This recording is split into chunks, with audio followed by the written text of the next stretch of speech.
Hello students, welcome to Acumen. So જીસીઆઈટીમાં આપણે 8 video complete કરી ચૂક્યા છે. જીસીઆઈટીની જે સિરીઝ ચાલુ કરી છે એમાં સ્ટાન્ડર્ડ 6 થી લઈને સ્ટાન્ડર્ડ 11 સુધીમાં આપણે કેટલા 8 સેક્શન્સ કમ્પ્લીટ કરી ચૂક્યા છે, જેમાં દરેકમાં એમસીક્યુ આપણે મૂકેલા છે અને જે જીસીઆઈટીમાંથી લીધેલા છે.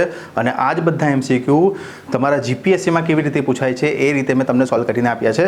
આજે આપણે વિડીયો નંબર 9 ચાલુ કરીએ છીએ, સ્ટાન્ડર્ડ 11 હિસ્ટ્રીના બુકમાંથી વિડીયો નંબર 9. ઓકે, આના પહેલાંના 8 વિડીયો ના જોયા હોય તો પહેલાં એ જોઈ લેજો, એના પછી જ વિડીયો નંબર 9 સ્ટાર્ટ કરજો.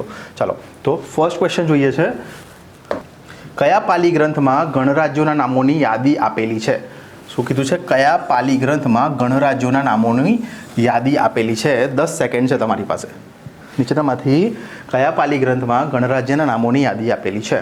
નિકાય, ત્રિપિટક, અંગુતર નિકાય કે અભિન્નમ પિટક? તો આપણને ખબર છે ત્રિપિટકમાં સૂત પિટક, વિનય પિટક અને અભિન્નમ પિટકની માહિતી આપેલી છે, કે જ્યારે કે ગણરાજ્યોના માહિતી ક્યાં આપેલી છે તો એ અંગુતર નિકાયમાં આપેલી છે. શેમાં આપેલી છે? અંગુતર નિકાયમાં. જોઈએ, બૌદ્ધ અને જૈન ગ્રંથો તેમજ પુરાણો અને બીજા સાંસ્કૃતિક સાહિત્યમાંથી મળતી માહિતી પ્રમાણે ઈસવીસન પૂર્વેની 7મી સદીના અંત ભાગમાં ઉત્તર ભાગમાં એક પણ સર્વસત્તાધીશ ન હતી. સમગ્ર ઉત્તર ભારત અને નાના મોટા રાજ્યોમાં વહેંચાઈ ગયું હતું. આ રાજ્યો મહાજનપદ અથવા ગણરાજ્યો તરીકે ઓળખાતા હતા. પાલી ગ્રંથ અંગુતર નિકાયમાં તેમના નામો નીચે પ્રમાણે જણાવ્યા છે. એટલે અંગુતર નિકાયનો ગ્રંથ જે હતો એ કઈ ભાષાનો હતો? પાલી ભાષાનો, કે જેમાં આ બધી જ ઇન્ફોર્મેશન આપેલી હતી. શાની? મહાજનપદ અથવા તો ગણરાજ્યો, એની બધી જ ઇન્ફોર્મેશન શામાં? અંગુતર નિકાય, કે જે પાલી ભાષાનો ગ્રંથ હતો એમાં આપેલી હતી. કઈ નૃત્યાંગનાએ પોતાનું આમ્રવન બુદ્ધના શરણે ધરી દીધું હતું? બૌદ્ધ ધર્મ રિલેટેડ ક્વેશ્ચન્સ છે, જીપીએસસીમાં પૂછાયેલો છે કે કઈ નૃત્યાંગનાએ પોતાનું આમ્રવન બુદ્ધના શરણે ધરી દીધું હતું? જીપીએસસીનો ક્વેશ્ચન છે. તો કોણ હતું? કઈ નૃત્યાંગના હતી જેને પોતાનું આમ્રવન જે છે બુદ્ધના શરણે ધરી દીધું હતું? તો એ આવશે, આન્સર આવશે આમ્રપાલી. જોઈએ કે તો આમ્રપાલી નામનું એક નૃત્યાંગના આમ્રપાલી હતું, તેનું આમ્રવન બુદ્ધના શરણે ધરી દીધું હતું. ઓકે, તો આ થોડુંક રીડ કરી લેજો. આજે વિડીયોઝ થોડો ફાસ્ટ ચલાવવો પડશે કેમ કે આપણે ઘણા પાછળ છીએ. તો વિડીયોમાંથી જેટલું ઇન્ફોર્મેશન જરૂરી હશે એ હું તમને આપીશ, બાકી બહુ વધારે ઇન્ફોર્મેશન નહીં હોય તો હું તમને શેર નહીં કરું. ઓકે, તો નેક્સ્ટ ક્વેશ્ચન પર જે છે, મહાવીર સ્વામીના નિર્વાણનું સ્થાન જણાવો. આ પૂછાય છે જનરલી, મહાવીર સ્વામીનું પણ પૂછાય છે અને ભગવાન બુદ્ધનું પણ પૂછાય છે. તો અહીંયા આપણને પૂછ્યું છે મહાવીર સ્વામીના નિર્વાણનું સ્થાન જણાવો. કપિલવસ્તુ, પાવાપુરી, કુશીનારા કે વૈશાલી? તો મહાવીર સ્વામી નિર્વાણ કા પામ્યા હતા, એટલે કે એમનું મૃત્યુ કઈ જગ્યા પર થયું હતું? તો આપણને ખબર છે મહાવીર સ્વામીનું મૃત્યુ ક્યાં થયું હતું? પાવાપુરી ખાતે. ઓકે, તો જોઈએ, મલ્લોની એક શાખા પાવામાં અને બીજી શાખા કુશીનારામાં હતી. એટલે કે પાવામાં મહાવીર જૈન અને કુશીનારામાં ગૌતમ બુદ્ધ નિર્વાણ પામ્યા હતા. ઓકે, તો આટલી ઇન્ફોર્મેશન આપવા માટે ખૂબ જ જરૂરી છે. બાકીનું તમારે રીડ કરવાનું છે, કેમ કે આ રીડિંગ જ છે. મેઇન શું છે તો ગૌતમ બુદ્ધનું મૃત્યુ ક્યાં થયું હતું? તો ગૌતમ બુદ્ધનું મૃત્યુ થયું હતું કુશીનારામાં અને મહાવીર સ્વામીનું મૃત્યુ થયું હતું પાવાપુરીમાં. ઓકે, નેક્સ્ટ ક્વેશ્ચન પર જઈએ છે, ગૌતમ બુદ્ધના નિર્વાણ વિશેની માહિતી કયું સ્થાન આપે છે? તો આના પહેલાંની સ્લાઇડમાં તમને એ ઇન્ફોર્મેશન હતી કે મહાવીર સ્વામીનું મૃત્યુ ક્યાં થયું હતું? તો મહાવીર સ્વામીનું મૃત્યુ પાવાપુરીમાં થયું હતું અને ગૌતમ બુદ્ધનું મૃત્યુ ક્યાં થયું હતું? તો એ થયું હતું કુશીનારા ખાતે. ઓકે, આના પહેલાંની સ્લાઇડ આપણે જોઈ છે. પાવામાં મહાવીર જૈન અને કુશીનારામાં ગૌતમ બુદ્ધ નિર્વાણ પામ્યા હતા. ઓકે, ઇઝી છે, એક્ઝામમાં પૂછાયું છે. જીપીએસસીની એક્ઝામમાં ઘણી વખત આ ક્વેશ્ચન પૂછાયું છે, એટલા માટે તમારે ફોકસ કરવું પડશે આ ક્વેશ્ચન પર. આ ક્વેશ્ચન જનરલી ઘણા બધાને ડિસ્ટર્બ કરે છે, એટલા માટે યાદ રાખો ગૌતમ બુદ્ધનું મૃત્યુ ક્યાં થયું હતું અને શું મહાવીર સ્વામીનું મૃત્યુ ક્યાં થયું હતું? તો મહાવીર સ્વામીનું મૃત્યુ થયું હતું પાવાપુરીમાં અને ગૌતમ બુદ્ધનું મૃત્યુ થયું હતું કુશીનારા ખાતે. ઓકે, આ ઇન્ફોર્મેશન યાદ રાખો. સિકંદરને ભારત ઉપર ચઢાઈ કરવા માટે મદદ કરનાર ભારતીય કોણ હતો? અંબિકુમાર, આદિકુમાર, અનાવિલ કુમાર કે અજાતશત્રુ? સિકંદર જો હતો, સિકંદર રાજા, એને ભારત પર ચઢાઈ કરવા માટે કયા રાજાએ કે કયા વ્યક્તિએ મદદ કરી હતી?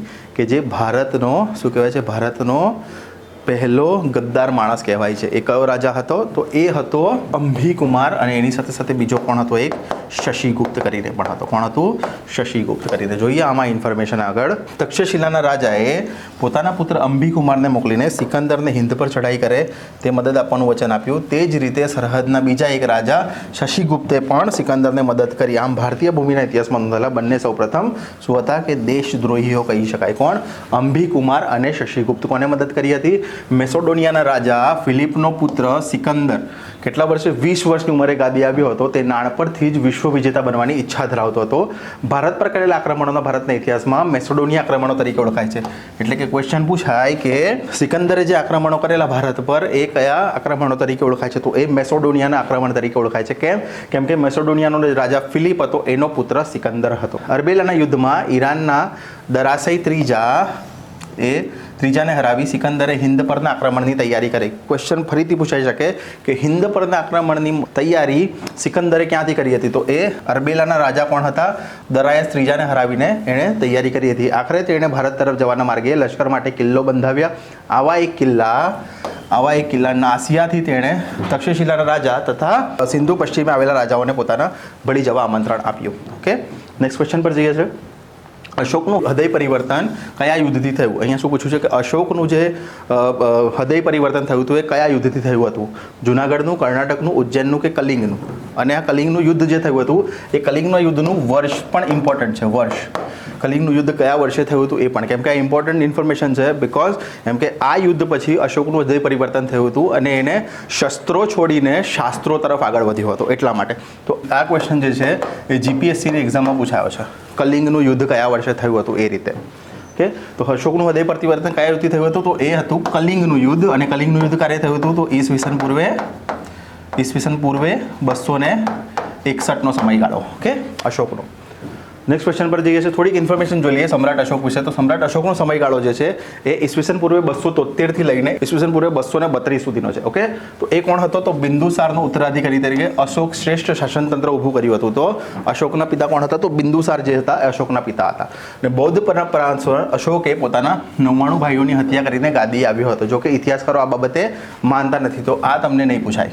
ઓકે, તો તમને પૂછાશે શું? તો અશોકનું જે યુદ્ધ થયું હતું કલિંગનું એ ક્યારે થયું હતું એવું પૂછાશે. તો એ કયું થયું હતું? ઈસવીસન પૂર્વે 261માં. ઓકે, આ યુદ્ધમાં હજારો સંખ્યામાં લોકો માર્યા ગયા. એ માટે શું થયું? હૃદય પરિવર્તન થયું અશોકનું અને એને શસ્ત્રો છોડીને શાસ્ત્રો તરફ આગળ વધ્યો. ઓકે, અને અહીંયાથી બીજી ઇન્ફોર્મેશન શું જરૂરી છે કે જે પૂછાય છે કે મૌર્ય વંશના છેલ્લા રાજા બૃહદત્તની હત્યા કરી ઈસવીસન પૂર્વે 185માં તેના સેનાપતિ પુષ્યમિત્ર શુંગે સામ્રાજ્યનો નાશ કર્યો. આવી રીતે ભારતનું એક મહાન સામ્રાજ્યનું પતન થયું. એટલે કે અશોક જે છે એ મૌર્ય સામ્રાજ્યનો રાજા હતો અને મૌર્ય સામ્રાજ્યનો છેલ્લો રાજા પૂછાય છે. તો એ છેલ્લો રાજા કોણ આવશે?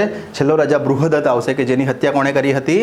એના જ સેનાપતિ પુષ્યમિત્ર શુંગે. અને પુષ્યમિત્ર શુંગે શુંગ વંશની સ્થાપના કરી હતી. ક્વેશ્ચન પૂછાય છે કે મૌર્ય સામ્રાજ્ય પછી કયા સામ્રાજ્યનું શરૂઆત થઈ હતી? તો એ કયો રાજા હતો? તો એ પુષ્યમિત્ર શુંગે શુંગ વંશની સ્થાપના કરી હતી. ઘટના છે ઈસવીસન પૂર્વે 185.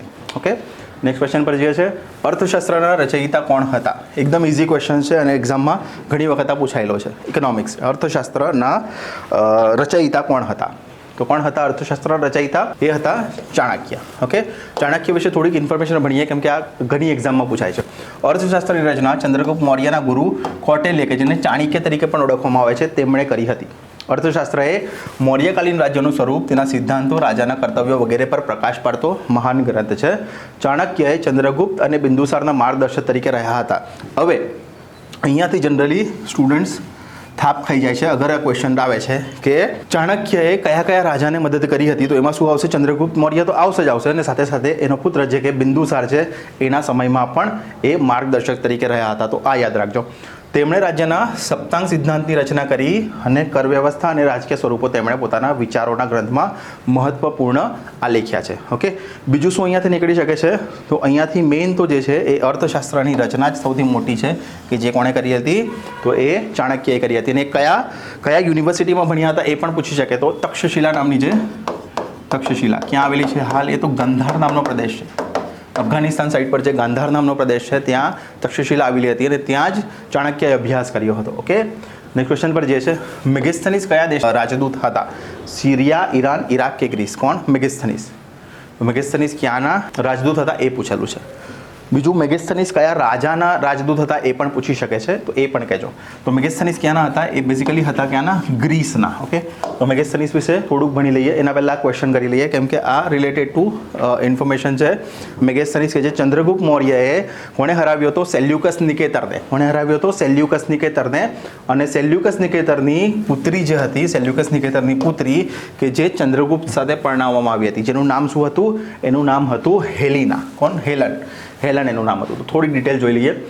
ચંદ્રગુપ્ત મૌર્યનો સમયગાળો તમને પૂછે તો ઈસવીસન પૂર્વે 321 થી 297. યાદ રાખજો. મૌર્ય સામ્રાજ્યની સ્થાપના ક્યારે થઈ હતી? ઈસવીસન પૂર્વે 321. એ કોણે કરી હતી? ચંદ્રગુપ્ત મૌર્યએ કરીને 297 વર્ષ સુધી એ ત્યાં રહ્યો હતો. આ સમય દરમિયાન તેને ઉત્તર પશ્ચિમ ભારતથી લઈને સંપૂર્ણ ભારત અને ગુજરાત સુધીના મહાન વિજયો પ્રાપ્ત કર્યા હતા. એટલે ચંદ્રગુપ્ત મૌર્ય જે હતો એ ગુજરાત પણ એને જીત્યું હતું. ચંદ્રગુપ્ત મૌર્યનું યુદ્ધ ઈસવીસન પૂર્વે 305માં ગ્રીક રાજવી સેલ્યુકસ નિકેતર સાથે થયું હતું, જેમાં સંભવત ચંદ્રગુપ્તનો વિજય થયો. આ યુદ્ધ બાદ સેલ્યુકસે તેની પુત્રી હેલનના વિવાહ ચંદ્રગુપ્ત મૌર્ય સાથે કરાવવામાં આવ્યા અને આ યુદ્ધના પરિણામે તેણે શું કર્યું? તો સેલ્યુકસે રાજદૂત મેગેસ્થનીસ ચંદ્રગુપ્ત દરબારમાં મોકલ્યો અને આ મેગેસ્થનીસે કયું પુસ્તક લખ્યું હતું? તો એણે પુસ્તક લખ્યું હતું ઇન્ડિકા. આ પૂછાય છે. ઇન્ડિકા નામનું પુસ્તક કોણે લખ્યું હતું? તો એ કોણ હતો? એ હતો મેગેસ્થનીસ, કે જે સેલ્યુકસ નિકેતરનો રાજદૂત હતો, કે જે ગ્રીકનો હતો અને જે ભારત કેમ આવેલો? તો એણે ચંદ્રગુપ્ત મૌર્યએ સેલ્યુકસ નિકેતરને હરાવેલો, એના માટે એને ત્યાંથી એના દરબારમાં મોકલેલો. અને બીજું શું કર્યું હતું? તો ચંદ્રગુપ્ત મૌર્ય સાથે સેલ્યુકસ નિકેતરે પોતાની પુત્રી કે જેનું નામ હેલન હતું એણે પરણાવી હતી. ઓકે, તો આટલા ક્વેશ્ચન છે. આમાંથી 1 માર્ક્સ તમને બેઠો પૂછાશે. 10-15 મિનિટનો આ વિડીયો હશે, વધારે નહીં હોય, પણ આમાંથી તમને ડેફિનેટલી 1 માર્ક્સનું પૂછાશે. જો 10-9 મિનિટ હોય અને 1 માર્ક્સ પૂછાતો હોય તો થોડુંક ફોકસ મારીને આને 2 થી 3 વખત કરી નાખશો ને તો આના બહારની ઇન્ફોર્મેશન તો લગભગ ક્યાં નહીં જાય. એ પછી ક્વેશ્ચન કોઈ પણ આવી શકે છે. તમને પૂછી શકે કે મૌર્ય સામ્રાજ્યનો છેલ્લો રાજા તો એ કોણ? બૃહદત્ત. અને બૃહદત્તની હત્યા કોણે કરી હતી? પુષ્યમિત્ર શુંગ. એટલે કે મૌર્ય સામ્રાજ્ય પછી કયું આવ્યું હતું? તો શુંગ સામ્રાજ્ય શરૂ થયું હતું. આવો પણ પૂછાઈ શકે છે. તમને પૂછાઈ શકે છે કે કલિંગનું યુદ્ધ ક્યારે થયું હતું? તો ઈસવીસન પૂર્વે 261માં થયું હતું. તમને પૂછાઈ શકે છે કે ચંદ્રગુપ્ત મૌર્યનો સમયગાળો ક્યાંથી ચાલુ થયો? તો ઈસવીસન પૂર્વે 321 થી લઈને ઈસવીસન પૂર્વે 297નો સમયગાળો. તમને પૂછી શકે કે કૌટિલ્ય કે જે ચાણક્ય હતો એ કોનો દરબારમાં હતો? તો એ ચંદ્રગુપ્ત મૌર્યના દરબારમાં હતો. ઓકે, તો આવા ક્વેશ્ચન તમને એક્ઝામમાં પૂછાઈ શકે છે. એટલા માટે તમને રિક્વેસ્ટ કરું છું કે આવા જ વિડીયોઝને 10-15 મિનિટના હોય તો એને 3 થી 4 વખત જોઈ જાઓ, ક્યાંય નહીં જાય માર્ક્સ. ઓકે, અને નોન ટેકનિકલ માટે ડરવાની જરૂર નથી. આપણે છીએ, બધું જ ઇન્ફોર્મેશન તમને આપીશું. બધી જ ઇન્ફોર્મેશન, કોઈના માર્ક્સ ઓછા નહીં આવે એની ગેરંટી આપણી. ઓકે, ચાલો, thank you very much for watching this video.